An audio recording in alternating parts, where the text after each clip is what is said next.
Bom dia, irmãos, graça e paz, nosso Senhor Jesus Cristo. Estamos aqui para que eu acredito ser a nossa última IBD online, a partir do próximo domingo, às 9h30, em nossa igreja. Os irmãos aí que sempre acompanhando a nossa IBD, acredito que estão convidados a voltar. Passaremos durante a semana as instruções e estamos arrumando a igreja lá para limitar, né, a quantidade de pessoas. Estamos arrumando, fazendo algumas reforminhas, né, lá dentro e tal, quebrando algumas paredes lá, brincando, brincadeira, não quebramos nada não, arrumamos lá, tá, vai ficar bem bacana.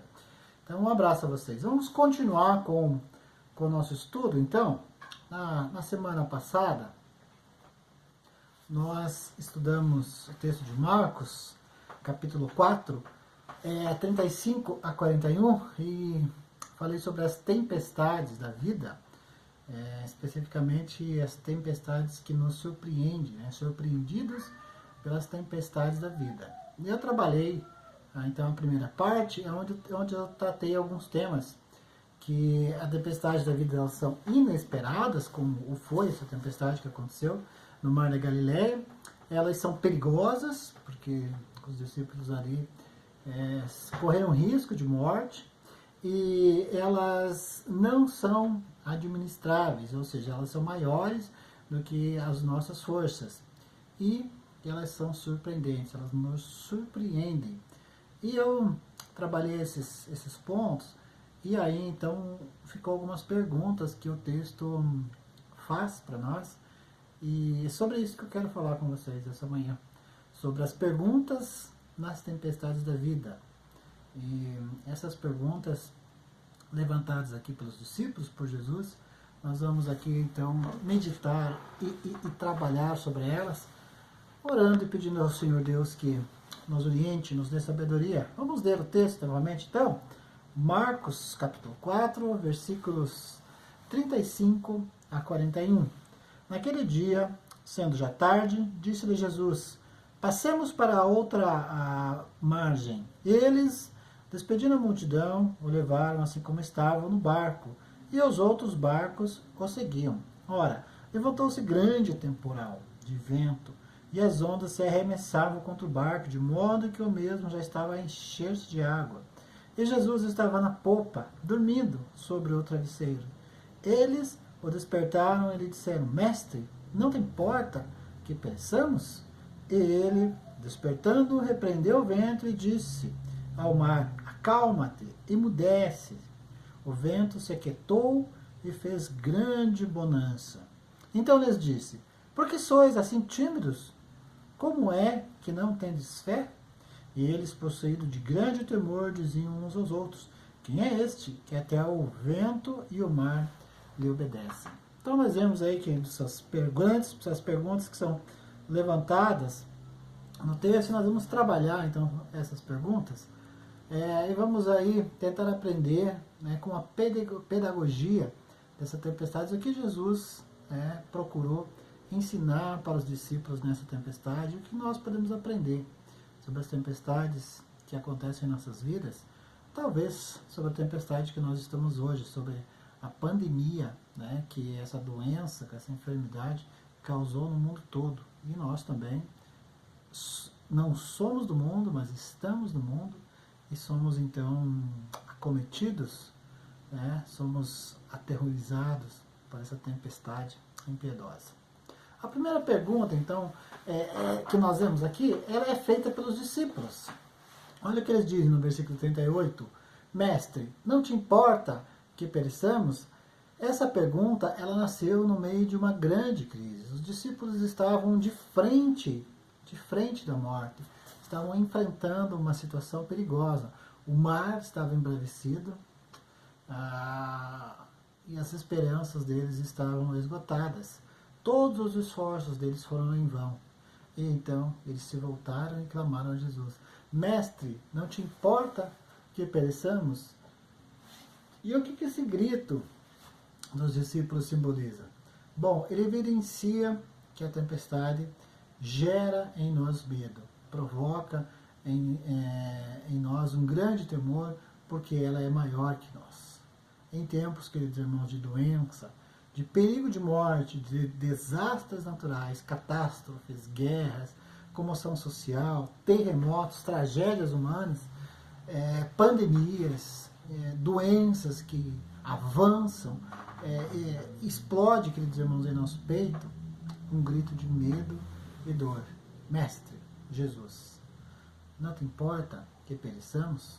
Mateus registra, Senhor, salva-nos, Mateus 8:25, e Lucas diz algo semelhante, mestre, mestre, estamos perecendo, Lucas 8:24.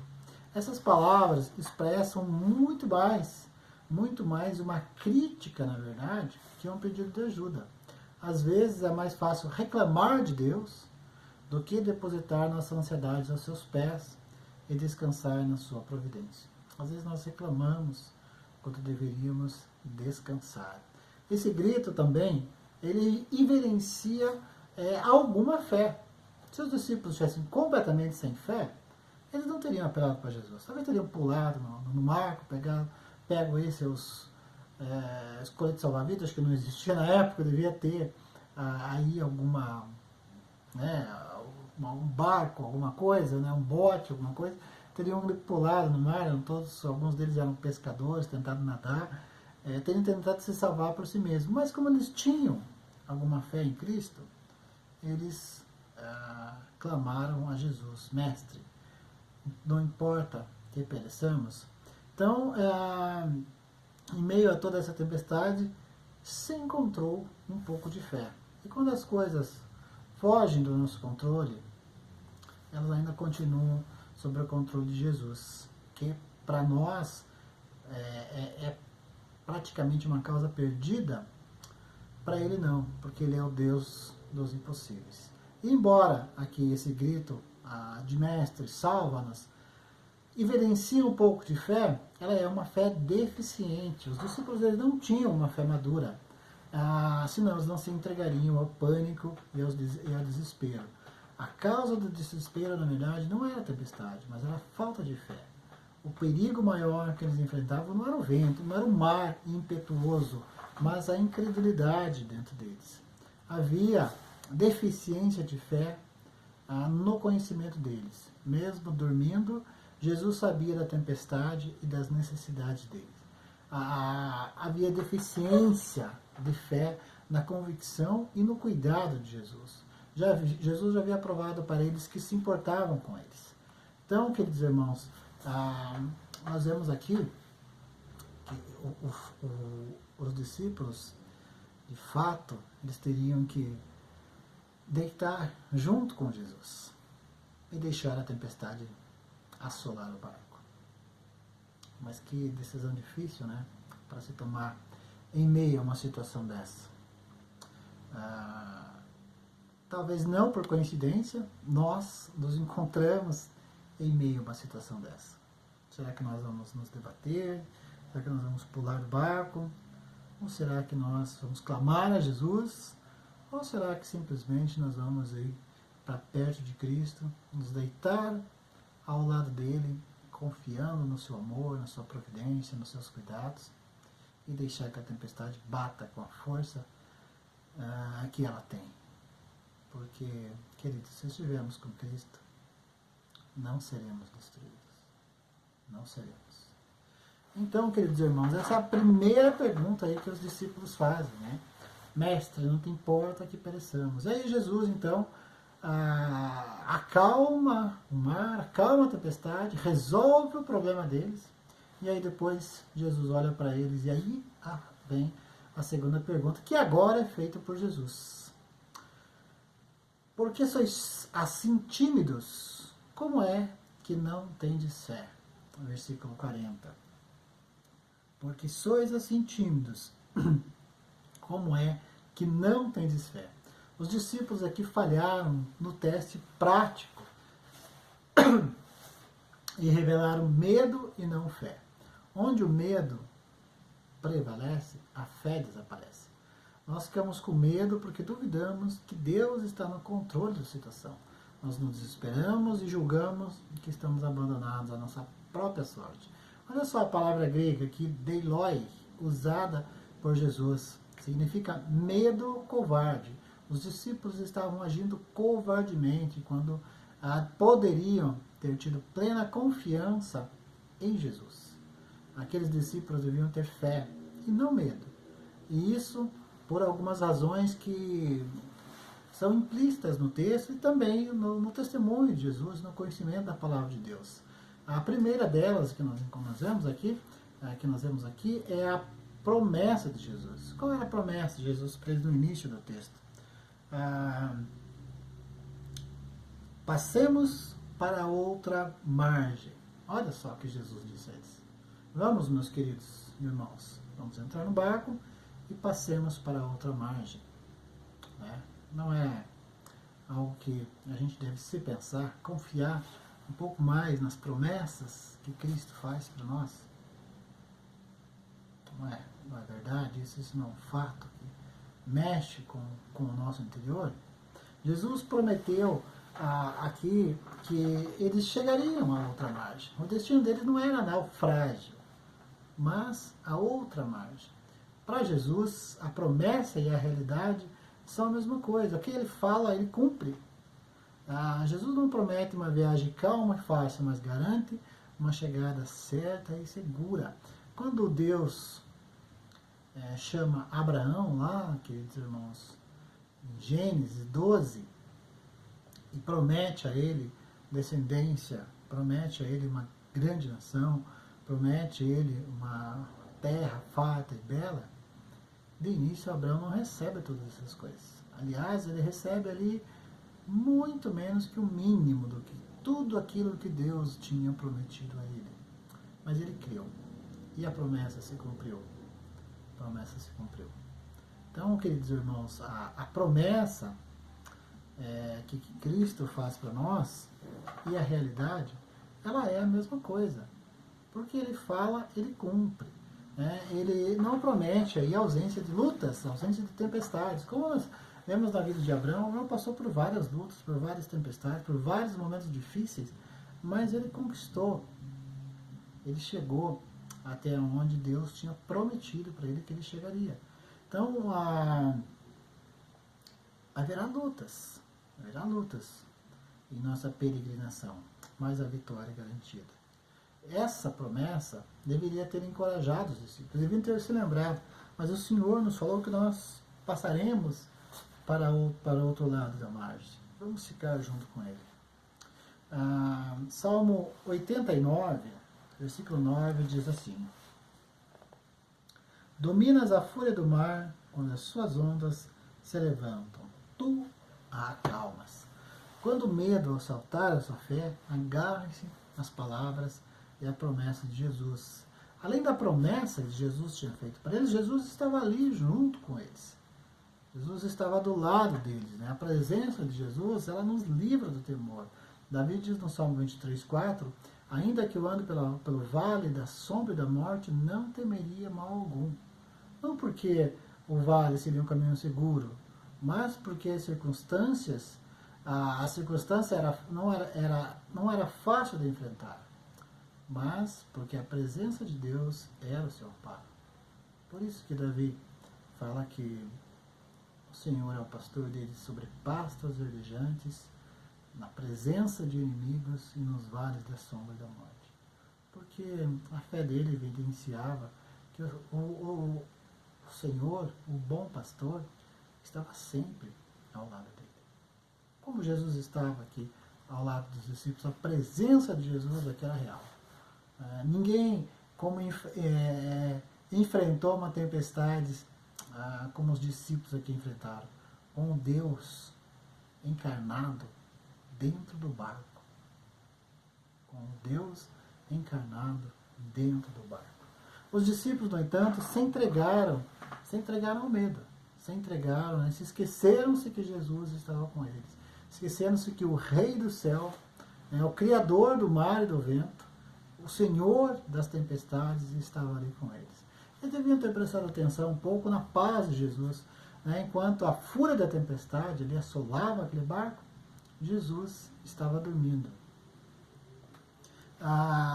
Alguém já disse que Assim como o homem que jogou a semente no solo e depois adormeceu tranquilamente, Jesus descansa, certo de que o Pai cuidará dele e da semente que ele plantava. Ou seja, Jesus descansou ali porque ele sabia que o Pai cuidava dele. E o Pai falou para Jesus que aqueles que lhe o desse na sua mão, ele jamais os perderia. Cristo estava descansando, seguro no barco, porque ele confiava na promessa do Pai, confiava naquele que o prometeu, naquele que o enviou. Então, portanto, queridos irmãos, essas tempestades aqui, ela não pegou Jesus desprevenido. Ele sabia que era viria, óbvio que ele sabia, mas estava no treinamento, né? Nada pega Jesus de surpresa. Isso aqui fazia parte do currículo de treinamento dos discípulos. O fato de Jesus estar descansando em meio à tempestade deveria ter acalmado e encorajado os discípulos. Jesus estava descansando na vontade do Pai e sabia que o Pai cuidaria dele enquanto ele dormia. Aquele que estava no barco com os discípulos é o Criador da natureza. As leis da natureza se sujeitam a ele, e ele controla o universo. E nós podemos ver, por esse texto, que a natureza, ela ouve a sua voz e obedece. Marcos aqui insere o registro da tempestade num contexto que destaca o poder de Jesus, né? Ele estava revelando o seu poder sobre as leis da natureza e acalmando o mar. Adolf Pohl, comentarista, diz que não temos mais Jesus adormecido no rugido da tempestade, mas a tempestade adormecida aos pés do Senhor que deu a ordem. Olha só que interessante, né? Que bacana que ele diz. Ele tem poder, então, também para repreender os problemas que nos atacam, a enfermidade que nos assola, e a crise e as aflições que nos oprimem. Jesus poderia parar com essa crise que nós estamos vivendo, como ele fez quando ele acalmou o mar, acalmou a tempestade. Ele tem poder para fazer isso. No entanto, se ele não o fez ainda, é porque essa tempestade ainda precisa nos ensinar mais algumas coisas. Talvez nos ensinar a descansar em Deus, a confiar nele. Talvez nos ensinar a clamar a Jesus Cristo, nos lembrar que nós temos fé no nosso Senhor e no nosso Salvador. Talvez também nos lembrar que às vezes a gente precisa ser repreendido por Deus, né, pela sua palavra. Precisa ser exortado e orientado por ele. Jesus então repreendeu o mar e a sua fúria e depois repreendeu os discípulos na sua falta de fé. Muitas vezes as tempestades mais perigosas que nós enfrentamos não são aquelas exteriores, mas é o medo e a incredulidade que está em nosso interior. O maior problema, muitas vezes, não é o que está ao nosso redor, mas é o que está dentro de nós. E a primeira pergunta, então, nós vimos, foram feitas pelos discípulos. A segunda é Jesus, que calma a tempestade, faz os discípulos. E a terceira pergunta, então, é novamente os discípulos. Quem é este que até o vento e o mar lhe obedecem, no versículo 41. As tempestades, queridos irmãos, podemos ver que elas são pedagógicas. Elas são a escola de Deus para nos ensinar as maiores lições da vida. Eu imagino que os discípulos devem ter passado por algumas tempestades depois dessa. Eu não tenho relato deles enfrentando nenhuma tempestade, mas eu tenho relato do apóstolo Paulo enfrentando uma tempestade, quando ele está indo de Jerusalém para Roma, e o barco dele é atacado, castigado por ventos impiedosos, por chuva, por ondas, por mar. E nós encontramos ali o apóstolo Paulo sereno, fortalecendo os irmãos. Eu penso que ele conhecia essa história, ele ouviu esse relato, talvez do próprio Senhor Jesus, ou talvez dos discípulos, talvez dos apóstolos, talvez do próprio Pedro, talvez de João. Eles conversaram, se encontraram em algumas ocasiões, a Bíblia relata isso, e o apóstolo Paulo, então, nos dá aí o exemplo de como os discípulos de Jesus, como os apóstolos de Cristo, enfrentaram as suas tempestades na sua época. E nos dá aí algumas lições de como nós, então, devemos enfrentar as tempestades. Os discípulos que estavam com medo da tempestade, agora estão com medo de Jesus. Agora tem temor diante da majestade de Jesus. É isso que eles dizem, né?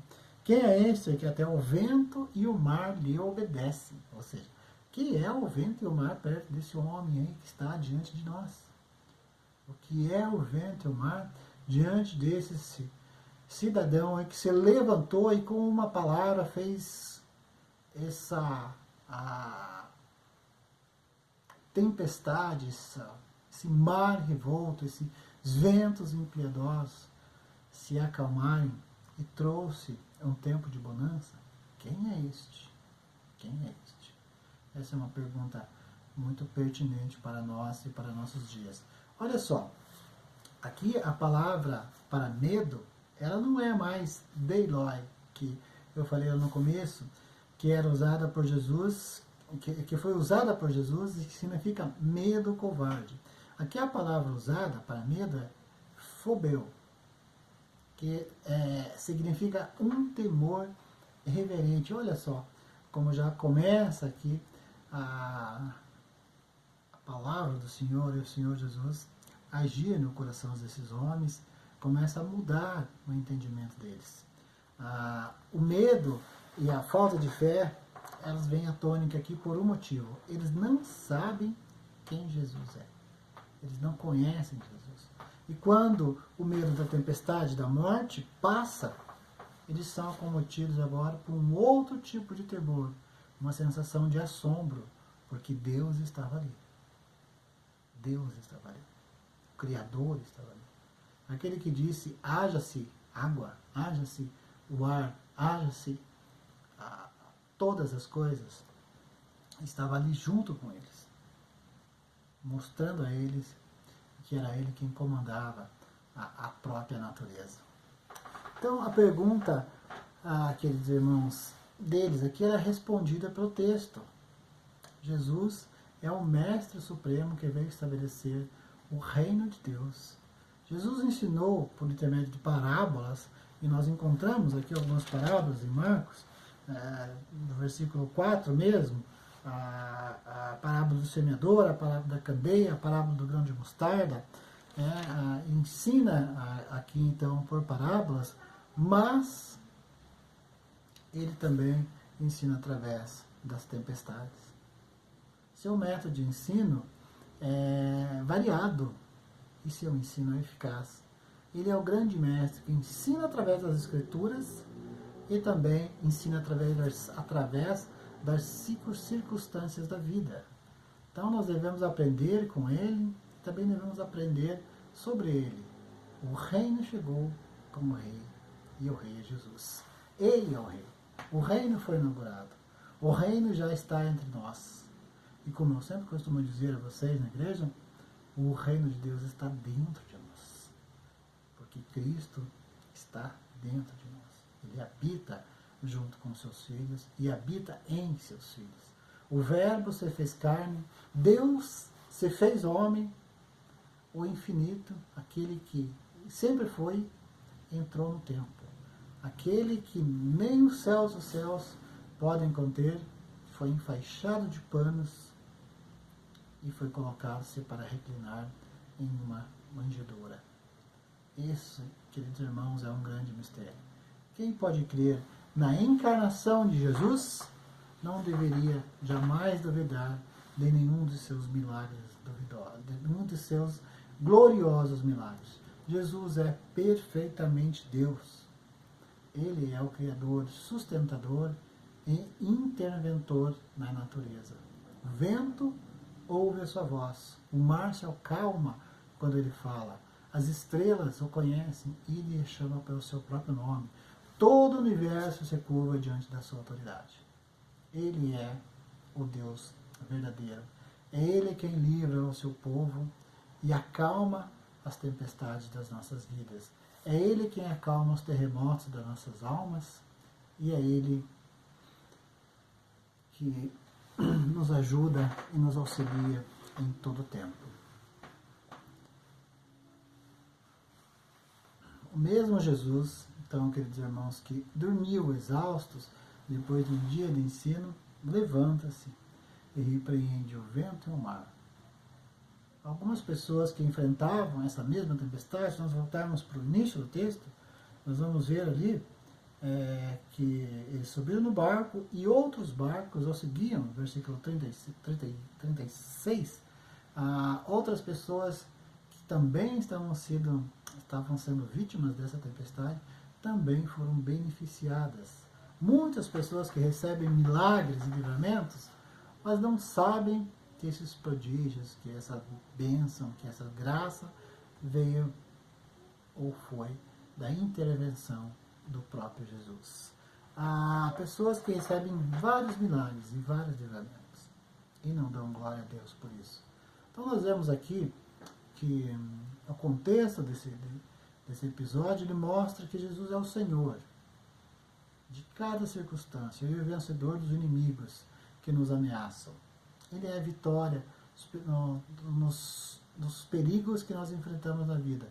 Vitória sobre os demônios, vitória sobre as enfermidades e vitória sobre a morte.